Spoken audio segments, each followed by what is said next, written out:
శిరీష్ గారు, సినిమా పరిశ్రమ ఇప్పుడు 2 రాష్ట్రాల్లో ఉంది. ఆంధ్రప్రదేశ్లో కూడా సింగిల్ స్క్రీన్స్ అంతరించిపోయే పరిస్థితి ఉంది. అవును. సో అక్కడ నుంచి ఏమన్నా రియాక్షన్ ఏమన్నా ఉందా? వాళ్ళతో రియాక్షన్ ఉంది. ఈ మీటింగ్ తర్వాత ఇప్పుడు అక్కడ కూడా ఉంది రియాక్షన్. వైజాగ్లో ఆల్రెడీ మీటింగ్లు పెట్టుకున్నారు. వైజాగ్ ఎగ్జిబిటర్లో కొందరు వచ్చారు ఇక్కడికి. అక్కడ కూడా 29th నుంచి వైజాగ్ ఏరియా కూడా పర్సంటేజ్ సిస్టమ్ అని వాళ్ళు ప్రయత్నాలు చేస్తున్నారు. అక్కడ ఏరియా ఎగ్జిబిటర్లు నాకు పిలుపు వచ్చింది, నాకు థియేటర్లు అక్కడ, నేను దానికి మద్దతు అని చెప్పా. 93-94% theatres are closed today. 12th May. Note it down, please inquire. 93-94% Sriramulu theatre కూడా బంద్ ఉంది. closed. Shows are closed. Please have sympathy. It is really sympathy critical. We have to close otherwise. 94% ఈరోజు క్లోజ్ థియేటర్స్ అంటే అసలు ఏంటిది? ఇది ఎప్పుడు అవ్వలేదు. ఇది కోవిడ్లో కూడా చూడలేదు. ఇండస్ట్రీలో కొన్ని థియేటర్లు అయితే మెరిట్ థియేటర్లు, ఇది ఎప్పుడు బంద్ కావు, ఈ థియేటర్లు బాగుంటాయి అనుకుంటారు కదా. దాంట్లో ఉండే థియేటర్ ఒకటి శ్రీరాములు, అది కూడా ఈరోజు బంద్ ఉంది.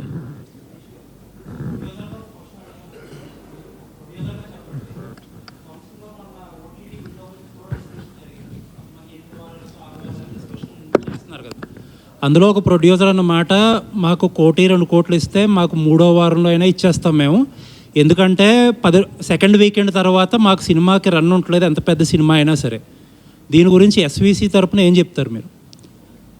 ఏంటంటే నాకు అర్థం కాలే. అన్ని సినిమాలు రన్లో 10 రోజులకి అయిపోతున్నాయి. సెకండ్ వీకెండ్ తర్వాత ఎంత పెద్ద సినిమా అయినా రన్ ఉండట్లేదు. మాకు అవసరమైతే మేము 3వ వారంలో కూడా ఓటీటీకి ఇచ్చేస్తాం.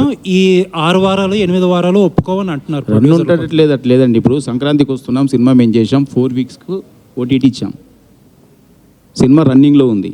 జీని మేము రిక్వెస్ట్ చేసి 50 days వరకు హోల్డ్ చేయగలిగాం. ఆడింది కదా, 50 days రన్ వచ్చింది కదా.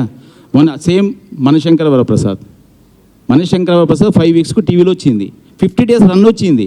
ఓటీటీలో వచ్చిన తర్వాత కూడా సినిమా రన్ వచ్చింది. అదే ఓటీటీలో లేకపోయి ఉంటే ఆ సినిమా ఇంకా రన్ వచ్చేది కదా. అంటే ఇంకా మీ సినిమాలు అన్నిటికీ కమిట్ అవుతారు ఒక విండో, ఇలా 6 weeks 8 weeks చేయాలి, అందరు కలిపి చేస్తే అవుద్ది. అవును. నేను ఇప్పుడు మీకు చెప్పిన, ఇప్పుడు నా దగ్గరకు వచ్చారు రాంబాబు గారు, నేను అడుగుతున్న క్వశ్చన్ ఇవాళ అదే. ఎప్పుడైతే ఈరోజు నిర్మాతలంతా హైదరాబాద్లో లేరండి, బాంబేలో ఉంటున్నారు. బాంబేలో ఇక నేను మరి ఎక్కువ మాట్లాడితే చాలా మళ్ళీ కాంట్రవర్సీ చేస్తారు నన్ను, కానీ బేసిక్లీ అందరూ బాంబేలో ఉంటున్నారు. బాంబేలో వెళ్ళి ఆఫీసుల చుట్టూ తిరిగి అగ్రిమెంట్ల కోసం అక్కడ సినిమా కన్ఫామ్ అయితే కానీ ఇక్కడ సినిమా స్టార్ట్ కావట్లేదు కదా. రేపు థియేటర్లు మూత పడితే కూడా పీవీఆర్ అన్ని కార్పొరేట్ సంస్థలన్నీ అక్కడే ఉంటాయి. ఒక సునీల్ ఒకటి ఇక్కడ ఉంటాడు, మిగిలినవన్నీ అక్కడే ఉంటాయి. అప్పుడు అందరూ పోయి అక్కడ కూర్చొని నాకు ఇన్ని షోలు ఇవ్వండి. ఇప్పుడు మా మీద ఫోన్ చేస్తారు, చూసిర్రా, సునీల్ మీద ఫోన్ చేస్తారు, నాకు ఫోన్ చేస్తారు కొందరు మిత్రులు నిర్మాతలు, నాకు ఆడ షో తగ్గింది, ఈడ షో తగ్గింది, ఇది అని అదని. అప్పుడు బాంబేకి చేయలేరండి ఎవరు. సునీల్ ఎన్ని ఉన్నాయి సునీల్ ప్రాపర్టీ, మిగిలిన ప్రాపర్టీలు అప్పుడు ఈయన కూడా పీవీఆర్కి ఇచ్చేస్తాడు. ఇదంతా ఎందుకు, నేను రిటైర్మెంట్ తీసుకుంటాను. అవును.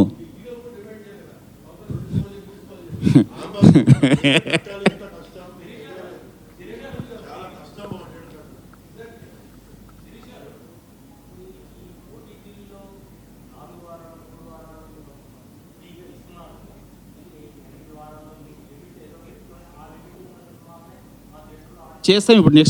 నెక్స్ట్ అది కూడా ఇప్పుడు ఇది అయిపోయిన తర్వాత నెక్స్ట్ మీటింగ్ అదే compulsory. Already south exhibitors association వాళ్ళు కూడా మాట్లాడుతున్నారు కదా.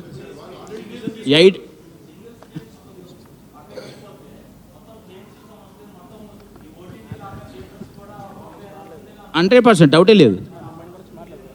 మరి అది జరగద్దనే కదా. మూడు భాషలు తెలిసిన మనిషిని, 3 రాష్ట్రాలు తెలిసిన మనిషిని, 3 దగ్గర సినిమాలు తీస్తున్న మనిషిని, అందుకని ఇక్కడ నేను వచ్చి కూర్చున్నా. సార్ శిరీష్ గారు ఒక్క నిమిషం. ఇప్పటిదాకా జరిగిందంతా కూడా చూసే ఆడియన్స్ కావచ్చు, అభిమానులు ఒక మిత్ కావచ్చు, అంటే వాళ్ళకి ఒక అభిప్రాయం ఏర్పడవచ్చు, పెద్ద సినిమా విడుదలవుతున్నటువంటి క్రమంలో ఇదంతా కూడా చేస్తున్నారు అనేది మీరు క్లారిటీ ఇచ్చారు. అందుకనే మేమందరం చెప్తున్నది ఒకటే ఒక రిక్వెస్ట్, మన హీరోలు మంచి హీరోలు, మమ్మల్ని కాపాడుతున్న వాళ్ళు అందరినీ ఒక ప్రొడ్యూసర్లుగా, డిస్ట్రిబ్యూటర్లుగా అందరూ మంచి రిలేషన్తో నడుస్తున్న ఇండస్ట్రీ ఇది. ఇక్కడ ఎవరిని అంచడానికో ఎవరిని టార్గెట్ చేయడానికో చేయట్లేదు. ఇది బతుకు పోరాటం. ఎగ్జిబిటర్ బతకాలని చేస్తున్న ప్రయత్నంలో మన హీరోలు ముందు ఉంటారని మేము అనుకుంటున్నాం. ఫ్యాన్స్ని ఎంకరేజ్ చేసి ఈ సింగిల్ థియేటర్లు వాళ్ళకి టికెట్లు కావాలన్నా, వాళ్ళు ఎంజాయ్ చేయాలన్నా థియేటర్ ఆడిటోరియంలలో బాంబులు వేలుస్తున్నారు.